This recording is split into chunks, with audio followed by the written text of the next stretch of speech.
أعوذ بالله من الشيطان الرجيم بسم الله الرحمن الرحيم السلام عليكم ورحمة الله وبركاته.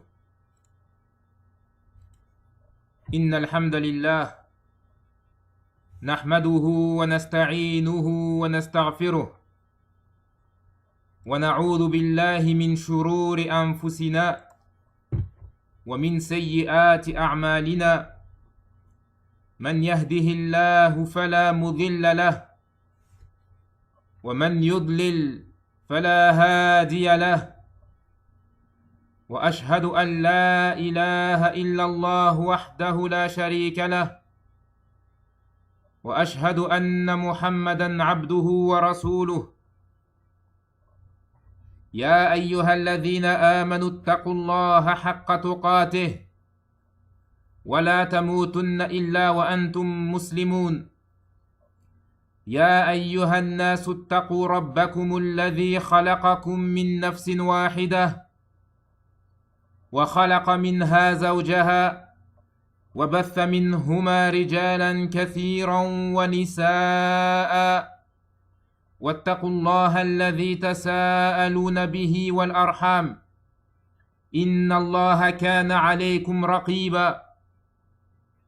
يا أيها الذين آمنوا اتقوا الله وقولوا قولا سديدا يصلح لكم أعمالكم ويغفر لكم ذنوبكم ومن يطع الله ورسوله فقد فاز فوزا عظيما.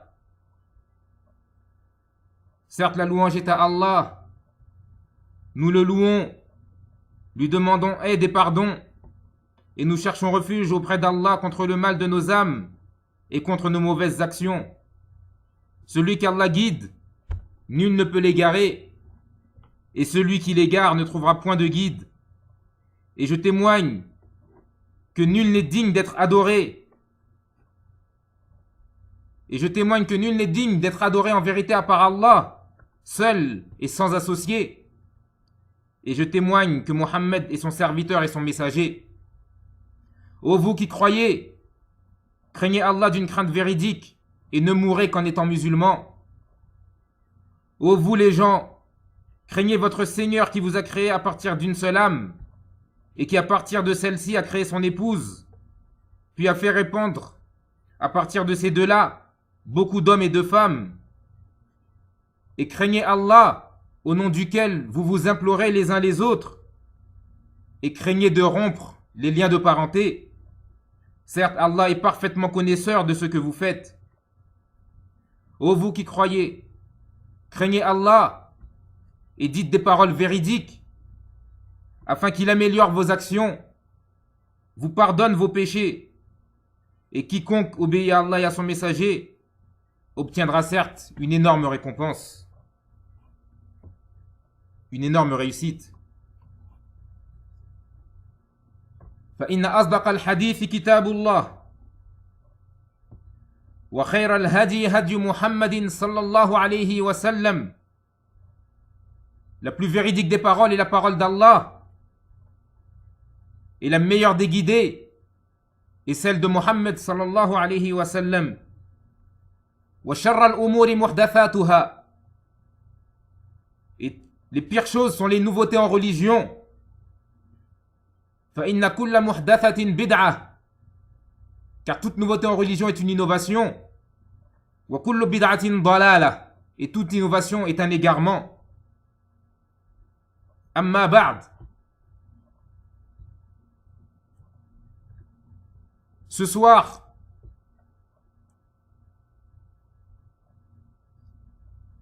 je fais la traduction d'une conférence du noble cheikh Rabi' ibn Hadi al-Madkhali, hafizahullah, qu'Allah le préserve. Une conférence qui s'intitule l'importance du tawhid, ahammiyatut tawhid.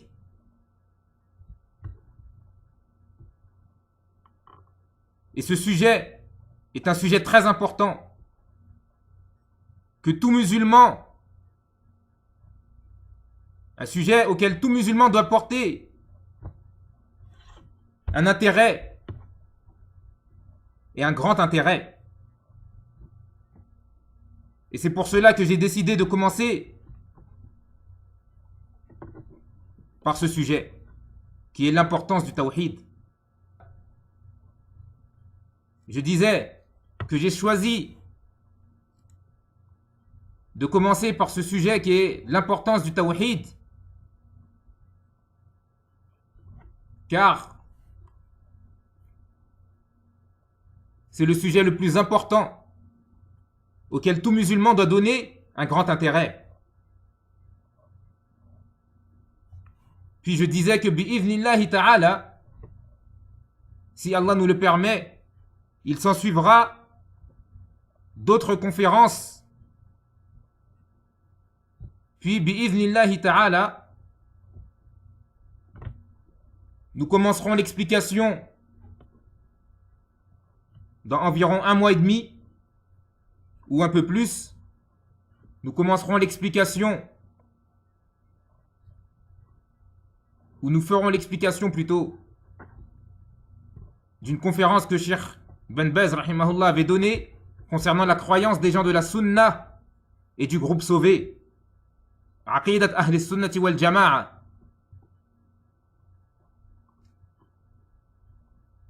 Et ces cours, bi'idhnillah, auront lieu toutes les 2 semaines. Et nous vous informerons au fur et à mesure des conférences ou des cours qu'il y aura. Inch'Allah ta'ala. Donc dans cette conférence, le Cheikh Rabi', il dit فيسعدني أن أتكلم في موضوع مهم لا يبلغه موضوع آخر ولا يقاربه في الأهمية. J'ai le plaisir et je suis heureux de parler aujourd'hui dans un sujet important qu'aucun autre sujet n'atteint au niveau de l'importance. وهو موضوع التوحيد وأهميته. Ce sujet, c'est le sujet du tawhid, l'unicité d'Allah subhanahu wa ta'ala, et son importance.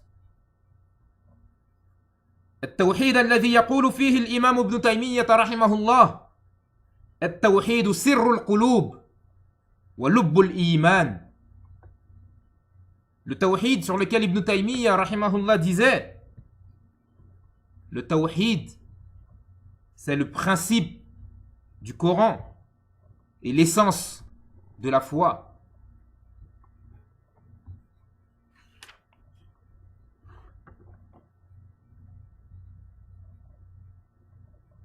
Et j'ai oublié de préciser que cette conférence de Cheikh Rabi', vous allez, pour ceux qui l'ont en livre, vous verrez que j'ai résumé certains passages. J'ai enlevé certains passages afin de ne pas être trop long. Bi'idhnillahi ta'ala. Donc ensuite, Cheikh Rabi' dit, en rapportant la parole d'Ibn al-Qayyim rahimahullah ta'ala. Donc Cheikh Rabi' rapporte la parole d'Ibn al-Qayyim, dans laquelle Ibn al-Qayyim dit Al-Qur'an kulluhu fit tawhid. Le Coran tout entier parle du tawhid. وذلك أن القرآن إما خبر عن الله وأسمائه وصفاته وأفعاله فذلك هو التوحيد العلمي الخبري. Ceci car le Coran, soit il va nous donner des informations sur Allah subhanahu wa ta'ala, sur ses noms, sur ses attributs et sur ses actes, et ceci constitue le tawhid de la connaissance. Le tawhid de la connaissance d'Allah subhanahu wa ta'ala. وإما دعوة إلى عبادته وحده سبحانه وتعالى وخلع ما يعبد من دونه فهو توحيد الطلب والقصد. Ou sinon, le Coran, il va nous appeler à adorer Allah subhanahu wa ta'ala seul et à délaisser tout ce qui est adoré en dehors de lui. Et ceci est le tawhid, l'unicité dans la recherche et dans l'intention. Wa imma amrun wa nahyun wa ilzamun bi ta'atihi fi amrihi wa nahyihi fadhalika min mukammilat at-tawhid. Ou sinon le Coran va contenir des ordres et des interdictions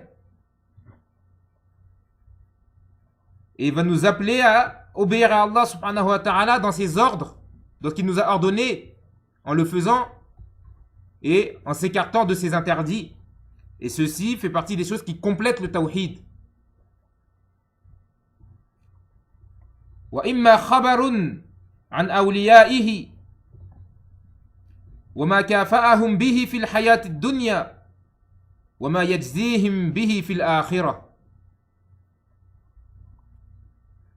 فهذا جزاء على التوحيد.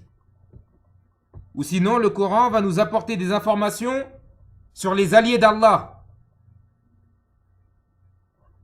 et ceux dont il les a récompensés dans la vie d'ici-bas et ceux qu'il leur a préparés dans l'au-delà comme récompense. Et tout ceci, c'est la récompense du tawhid. Wa imma khabarun an ahli ash-shirk وما نزل بهم من النكال في الحياة الدنيا وما يحل بهم من العقاب في الأخرى فذلك جزاء من خرج عن حكم التوحيد. Ou sinon le Coran va nous apporter des informations sur les gens du shirk, les polythéistes, et les épreuves qui leur sont tombés dessus dans la vie d'ici-bas et ceux qui les attendent comme châtiment dans l'au-delà. Et ceci est la rétribution de celui qui est sorti du tawhid. فالقرآن كله في التوحيد وفي أهله وجزائهم وفي من خالف التوحيد من أهل الشرك وجزائهم. فأعاد القرآن كله للتوحيد. Donc, en conclusion de cela, Ibn al-Qayyim termine en disant: donc le Coran tout entier parle du tawhid et des gens du tawhid et leurs récompenses et des gens qui ont contredit le tawhid parmi les polythéistes et leurs rétributions. Et de là, le Coran donc revient à quoi? Revient au tawhid, à l'unicité d'Allah subhanahu wa ta'ala. Puis Cheikh Rabi' dit: وهذا يدل دلالة عظيمة جدا على أهمية التوحيد. Donc ceci montre l'importance, ceci montre avec clarté l'importance du tawhid. ولا يعرف هذه الأهمية الكبيرة العظيمة إلا أئمة ولا يعرف هذه الأهمية الكبيرة العظيمة إلا أئمة التوحيد. Et nul ne connaît cette importance, nul ne connaît cette grande importance qu'a le tawhid, si ce n'est les imams du tawhid, les guides qui appellent au tawhid, min ar-rusul al-kiram, parmi les nobles prophètes, ou lil adl, plein de justice, wa ghayrihim, et autres qu'eux, la ya'rifuhu illa man hadha hadwahum fi al-ihtimam bi hadha at-tawhid wa ad-da'wati ilayh. Et cette chose-là, l'importance du tawhid, également nul ne la connaît si ce n'est ceux qui ont suivi le chemin des prophètes en donnant l'importance au tawhid et à l'appel au tawhid, d'inviter les gens à unifier Allah subhanahu wa ta'ala, à adorer Allah subhanahu wa ta'ala. ذلك أن الله تبارك وتعالى ما خلق السماوات والأرض والجن والإنس والجنة والنار وشرع الجهاد وكثيرا من الأمور العظيمة كل ذلك من أجل هذا التوحيد. Ceci car Allah subhanahu wa ta'ala, il n'a pas créé les cieux et la terre, les djinns et les hommes, le paradis et l'enfer, et il n'a pas légiféré le djihad et d'autres choses parmi les choses qu'Allah subhanahu wa ta'ala a légiférées. Tout cela, Allah subhanahu wa ta'ala ne l'a pas fait. Si ce n'est pourquoi? Si ce n'est pour concrétiser le tawhid. Concrétiser l'unicité d'Allah subhanahu wa ta'ala. يقول الله تبارك وتعالى وما خلقت الجن والإنس إلا ليعبدون ما أريد منهم من رزق وما أريد أن يطعمون إن الله هو الرزاق ذو القوة المتين. Donc Allah subhanahu wa ta'ala, dans la traduction rapprochée du sens du verset, il nous dit: et je n'ai créé les djinns et les hommes que pour qu'ils m'adorent. Je n'attends pas d'eux, ou je ne veux pas d'eux quelque subsistance que ce soit, et je ne veux pas qu'ils me nourrissent. Certes, Allah est celui qui pourvoit, ou certes, Allah est celui qui accorde la subsistance, et celui qui est douté d'une force immense. فبين لنا سبحانه وتعالى أنه لم يخلقنا لغرض من الأغراض. Donc Allah subhanahu wa ta'ala dans ces versets, il nous explique qu'il ne nous a pas créés pour un but quelconque, pour n'importe quel but. وإنما خلقنا لعبادته. Mais Allah nous a créés afin que nous l'adorions. هذا الرب العظيم, ce Seigneur immense, الجليل الكبير, le grand, le majestueux, الذي لا نستطيع أن نصفه ولا نخبر عن وصفه إلا بما أخبر به هو تعالى وتقدس عن نفسه. Celui que nous ne pouvons décrire, si ce n'est selon ce que lui-même s'est décrit.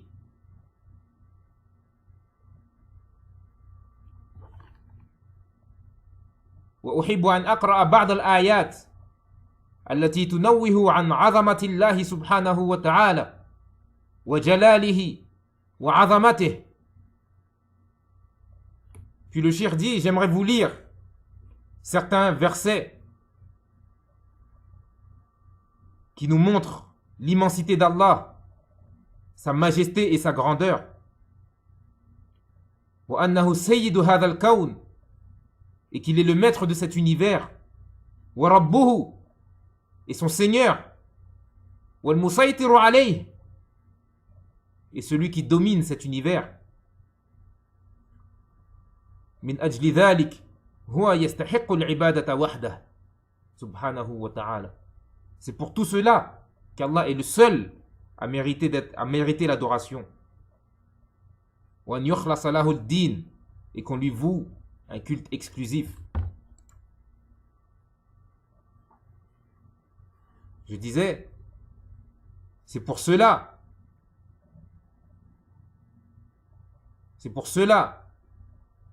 qu'Allah est le seul à mériter l'adoration. وأن يخلص له الدين, et qu'on lui voue un culte exclusif. قال الله تبارك وتعالى: عالم الغيب والشهادة الكبير المتعال سواء منكم من أسر القول ومن جهر به ومن هو مستخف بالليل وسارب بالنهار له معقبات من بين يديه ومن خلفه يحفظونه من أمر الله إن الله لا يغير ما بقوم حتى يغيروا ما بأنفسهم وإذا أراد الله بقوم سوءا فلا مرد له وما لهم من دونه من وال هو الذي يريكم البرق خوفا وطمعا وينشئ السحاب الثقال ويسبح الرعد بحمده والملائكة من خيفته ويرسل الصواعق فيصيب بها من يشاء وهم يجادلون في الله وهو شديد المحال له دعوة الحق والذين يدعون من دونه لا يستجيبون لهم بشيء إلا كباسط كفيه إلى الماء ليبلغ فاه وما هو ببالعه وما دعاء الكافرين إلا في ضلال ولله يسجد من في السماوات والأرض طوعا وكرها وظلالهم بالغدو والآصال. Donc dans la traduction rapprochée du sens de ces versets, Allah subhanahu wa ta'ala nous dit: le connaisseur de ce qui est caché et de ce qui est apparent, le grand, le sublime, sont égaux pour lui, celui parmi vous qui tient secrète sa parole et celui qui la divulgue, celui qui se cache la nuit comme celui qui se montre au grand jour. L'homme a par devant lui et derrière lui des anges qui se relaient et qui veillent sur lui par ordre d'Allah. En vérité, Allah ne modifie point l'état d'un peuple tant que les individus qui le composent ne modifient pas ce qui est en eux-mêmes. Et lorsqu'Allah veut infliger un mal à un peuple, nul ne peut le repousser. Ils n'ont en dehors de lui aucun protecteur. C'est lui qui vous fait voir l'éclair, qui vous inspire crainte et espoir, et il crée les nuages lourds. Le tonnerre le glorifie par sa louange, ainsi que les anges sous l'effet de sa crainte. Et il lance les foudres dont il atteint qui il veut. Or, il dispute au sujet d'Allah, alors qu'il est redoutable en sa force. À lui l'appel de la vérité. Ceux qu'ils invoquent en dehors de lui ne leur répondent d'aucune façon. Semblable à celui qui étend ses deux mains vers l'eau pour la porter à sa bouche, mais qui ne parvient jamais à l'atteindre. L'invocation des mécréants n'est que vanité. Et c'est à Allah que se prosternent bon gré et mal gré tous ceux qui sont dans les cieux et sur la terre, ainsi que leurs ombres, au début et à la fin de la journée.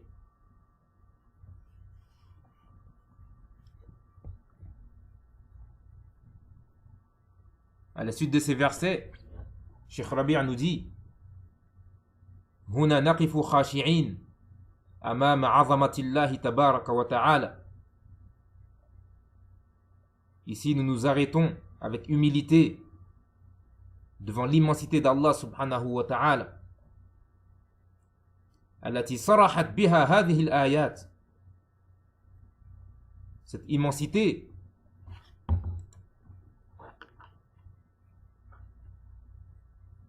التي صرحت بها هذه الآيات, cette immensité que ces versets ont clairement explicité. فالله العظيم الجليل الكبير العالم بكل شيء الذي لا يخفى عليه شيء ولا يقف في وجه إرادته شيء. Allah, l'immense, le majestueux, le grand, le connaisseur de toutes choses, celui dont rien ne peut lui être caché,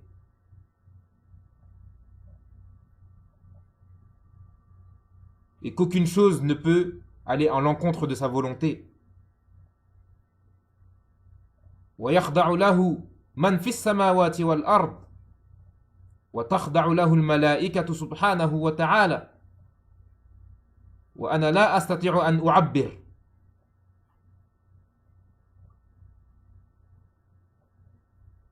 Celui devant qui s'humilie tous ceux qui sont dans les cieux et sur la terre,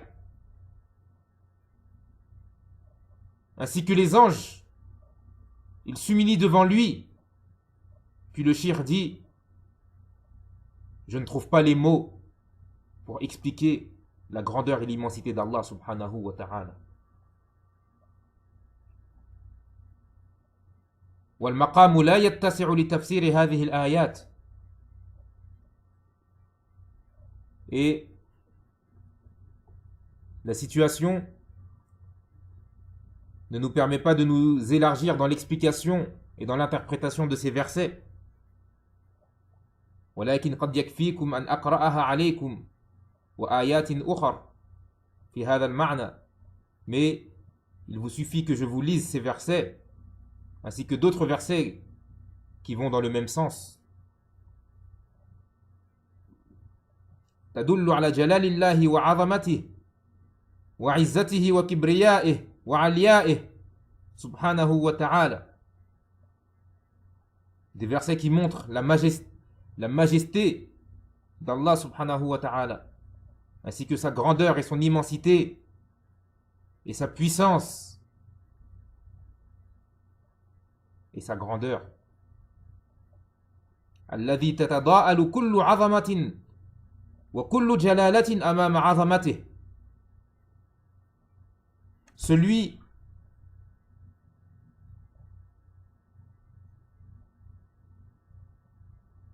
devant qui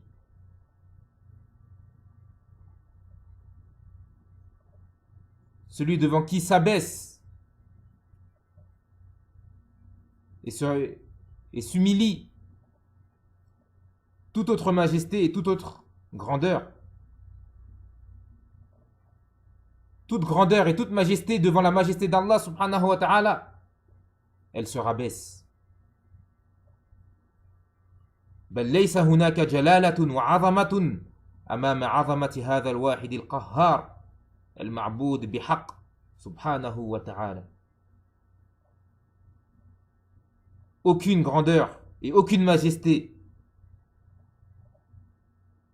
ne peut se tenir devant la majesté et la grandeur de l'unique, le puissant, le contraignant, celui qui est adoré en vérité et qui est adoré de bon droit. Allah subhanahu wa ta'ala يقول ألم تر أن الله يسجد له من في السماوات ومن في الأرض والشمس والقمر والنجوم والجبال والشجر والدواب وكثير من الناس. N'as-tu pas vu que c'est devant Allah que se prosternent tous ceux qui sont dans les cieux et tous ceux qui sont sur la terre, le soleil, la lune, les étoiles, les montagnes, les arbres, les animaux, ainsi que beaucoup de gens.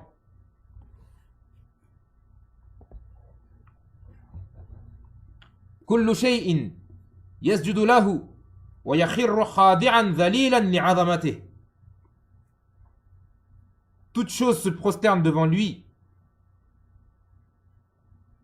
et s'humilie et se rabaisse devant sa grandeur. الملائكة والأشجار والسماوات والأرض ومن فيها. Les anges, les arbres, les cieux et la terre et tout ce qu'il y a en eux. وعظمة المخلوقات مهما بلغت من عظمة تتضاءل أمام عظمته سبحانه وتعالى. Et la grandeur des créatures, quel que soit le degré qu'elle atteint comme grandeur, elle se rabaisse devant la grandeur d'Allah, qu'il soit glorifié et exalté. Glorifié et exalté soit-il. هذا الرب, ce Seigneur, الذي يدعو الأنبياء إلى عبادته سبحانه, ce Seigneur auquel les prophètes appellent à l'adorer, ce Seigneur que les prophètes appellent à adorer. يدعون الأمم الذين ذلوا أمام الأشجار والأحجار وأمام الجن والشياطين وتجاهلوا عظمة الله تبارك وتعالى. Ils appellent leur communauté. Ils appellent les communautés qui s'étaient humiliées devant les arbres et qui s'étaient rabaissées devant les arbres, les pierres, devant les djinns et les diables, et qui ont mis de côté et ont ignoré l'immensité d'Allah subhanahu wa ta'ala. Wastawla alayhim ash-shaytan. Et le Satan s'est emparé d'eux. وعبث بعقولهم في الماضي ولا يزال. Ce Satan qui s'est emparé d'eux a joué avec leur raison dans le passé et il ne cesse de le faire. هذا العدو الألد الذي حذر الله تبارك وتعالى منه البشرية. Cet ennemi déclaré contre qui Allah subhanahu wa ta'ala a mis en garde toute l'humanité. حيث قال تبارك وتعالى ألم أعهد إليكم يا بني آدم أن لا تعبدوا الشيطان إنه لكم عدو مبين وأن اعبدوني هذا صراط مستقيم.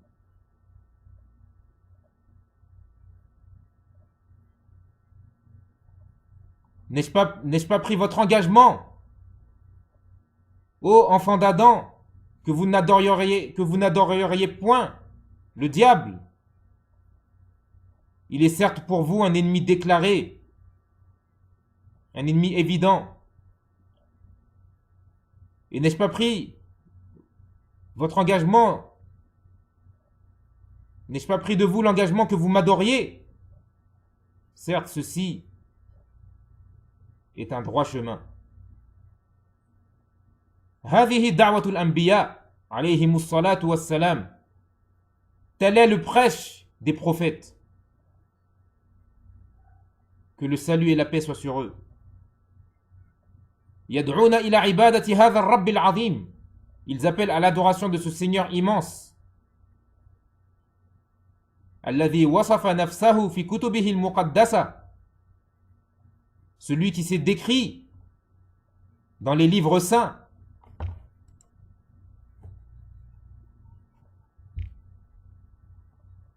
يدعون إلى عبادة هذا الرب العظيم الذي وصف نفسه في كتبه المقدسة.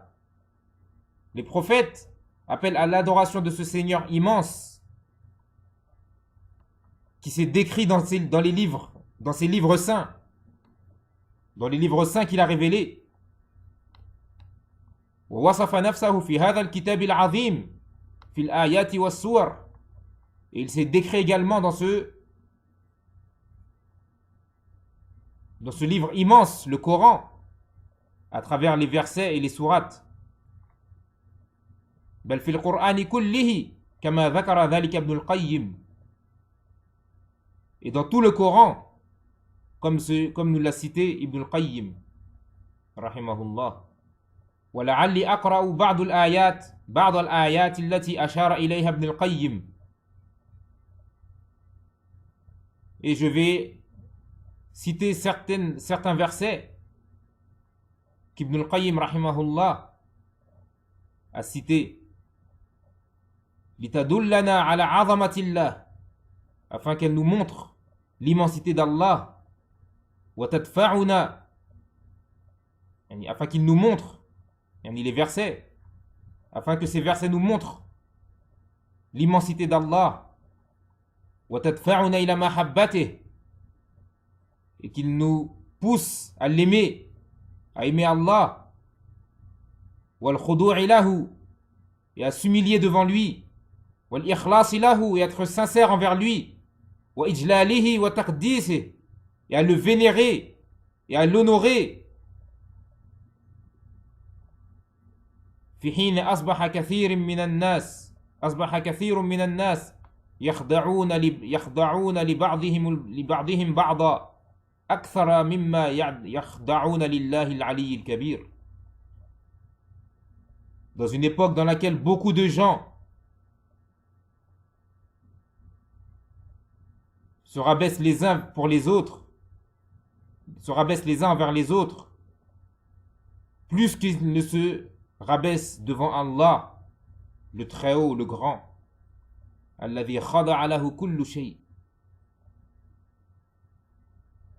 Celui devant qui toute chose s'humilie et se rabaisse. فلا ينبغي للعبد أن يكون عبدا إلا لله ولا يخضع إلا لعظمته وجلاله. Donc il n'incombe pas au serviteur, il n'incombe pas à la créature d'être un esclave et un serviteur si ce n'est à Allah. Il ne doit pas se rabaisser si ce n'est devant l'immensité et la majesté d'Allah subhanahu wa ta'ala.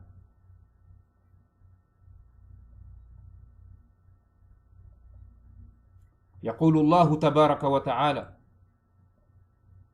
هو الله الذي لا إله إلا هو الملك القدوس السلام المؤمن المهيمن العزيز الجبار المتكبر سبحان الله عما يشركون هو الله الخالق البارئ المصور له الأسماء الحسنى يسبح له ما في السماوات والأرض وهو العزيز الحكيم. Allah nous dit dans la sourate l'Exode, dans les derniers versets de la sourate l'Exode, Allah subhanahu wa ta'ala nous dit: c'est lui Allah, celui en dehors de qui il n'y a aucune divinité qui mérite d'être adorée, le souverain, le pur, l'apaisant, le rassurant.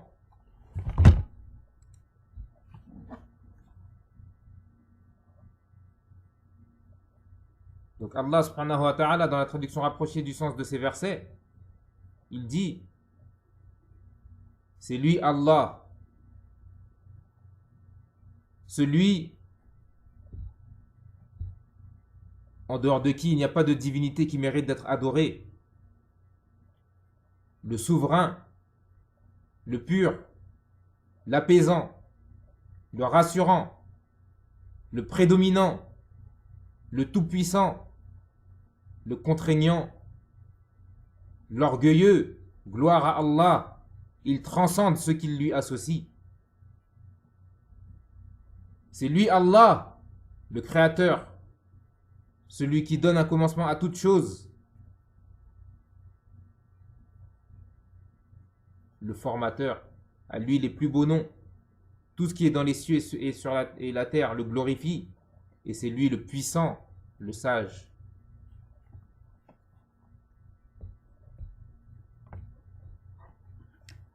سبق فيما نقلت لكم من كلام ابن القيم أنه لا تخلو آية إلا وهي متضمنة للتوحيد.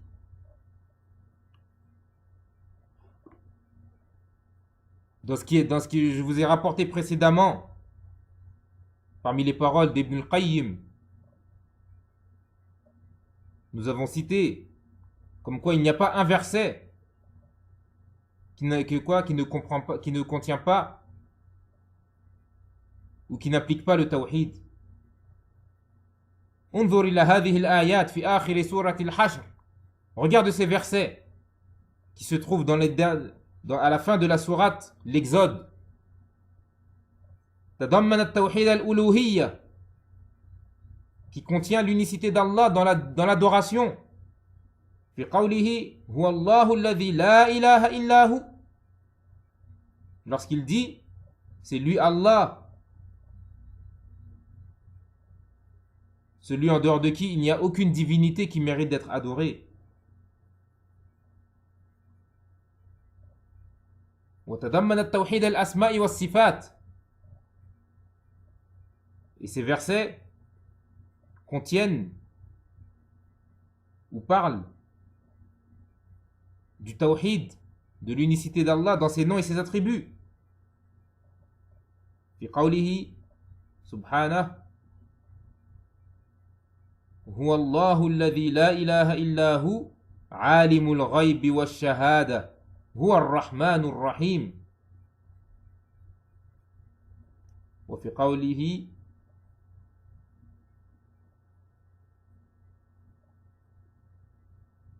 dans ce verset également, en parlant des noms et des attributs d'Allah subhanahu wa ta'ala, Allah, il nous dit, dans la traduction rapprochée, celui qui connaît l'apparent, qui connaît l'invisible et ce qui est apparent, lui le tout miséricordieux, le très miséricordieux. Et également, dans le deuxième verset, le verset numéro 23 de la sourate l'Exode, également, il cite plusieurs de ces noms. Et également donc, وكذلك تضمنت توحيد الربوبية هذه الآيات في قوله هو الله الخالق البارئ المصور. Également donc, ces derniers versets contiennent le tawhid, l'unicité dans la seigneurie, comme dans le verset dans lequel Allah SWT dit, c'est lui Allah, le créateur,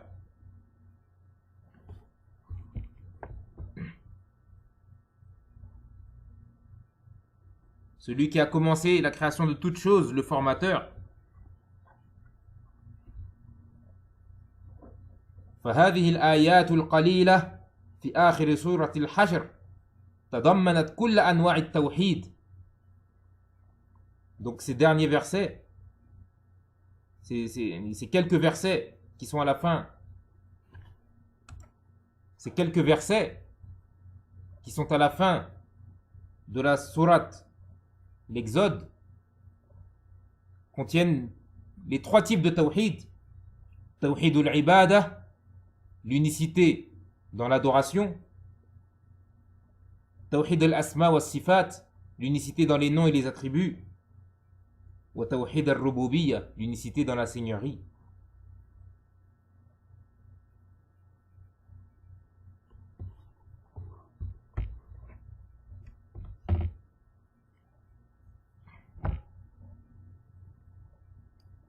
ويقول الله تبارك وتعالى في أول سورة الحديد التي أشار إليها الإمام ابن القيم رحمه الله سبح لله ما في السماوات والأرض وهو العزيز الحكيم له ملك السماوات والأرض يحيي ويميت وهو على كل شيء قدير هو الأول والآخر والظاهر والباطن وهو بكل شيء عليم. Donc également, dans le début de la sourate le Fer, Allah subhanahu wa ta'ala nous dit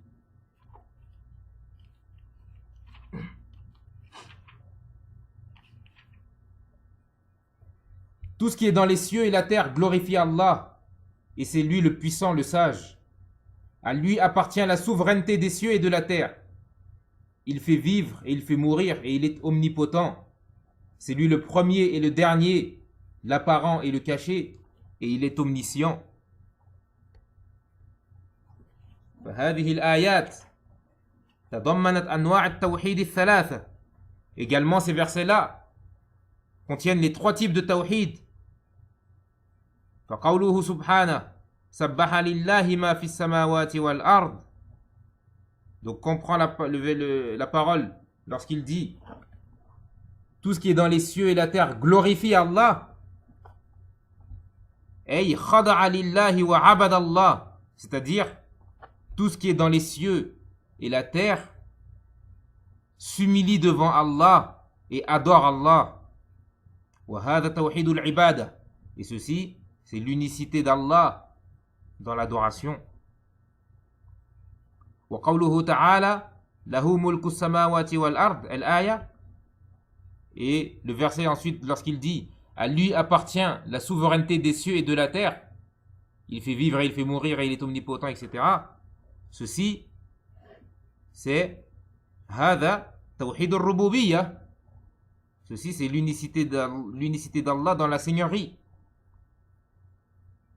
وقوله تعالى هو الأول والآخر والظاهر والباطن وهو بكل شيء عليم هذا توحيد الأسماء والصفات. Et lorsqu'il dit c'est lui le premier et le dernier, l'apparent et le caché et il est omniscient, ceci c'est rentre dans le tawhid, dans l'unicité d'Allah, dans ses noms et ses attributs. فالقرآن يحتاج إلى تدبر.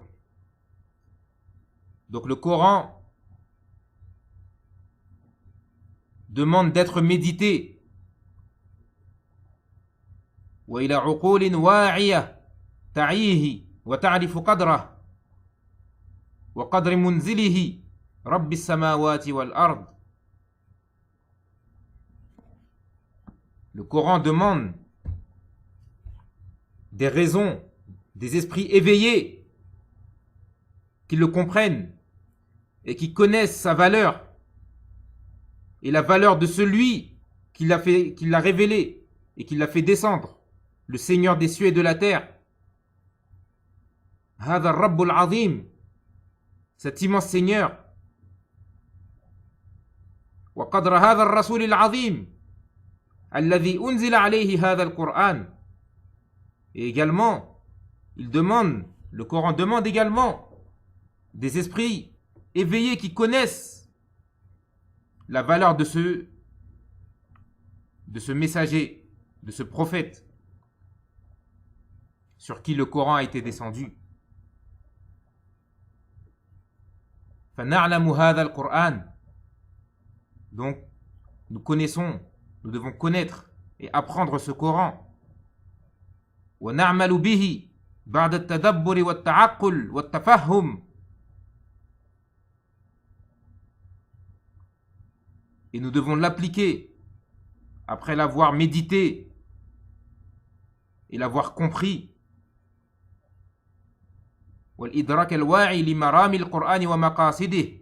Et après avoir compris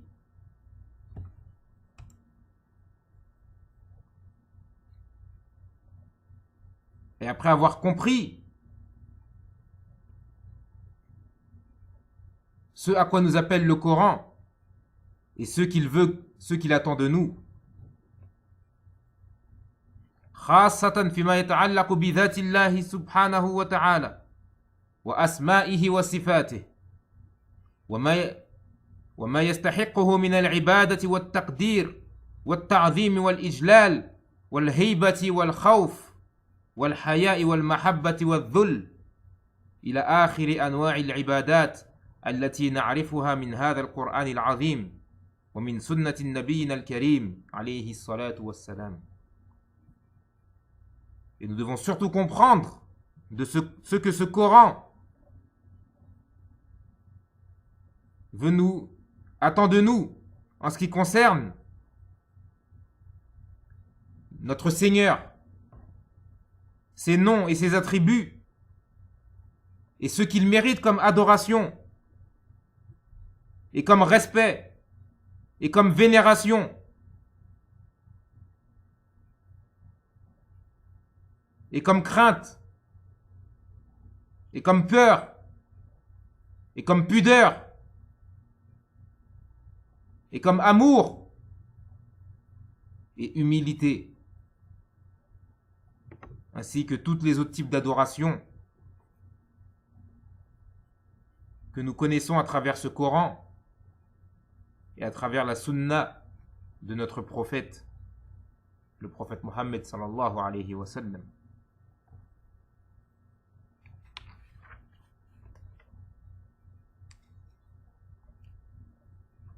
Wallahi, il y a beaucoup d'autres choses que le shir rapporte. Je pense que nous terminerons la traduction de cette conférence de Cheikh Rabi' vendredi prochain, Inch'Allah ta'ala. Car il y a encore beaucoup de bonnes choses à tirer de cette conférence.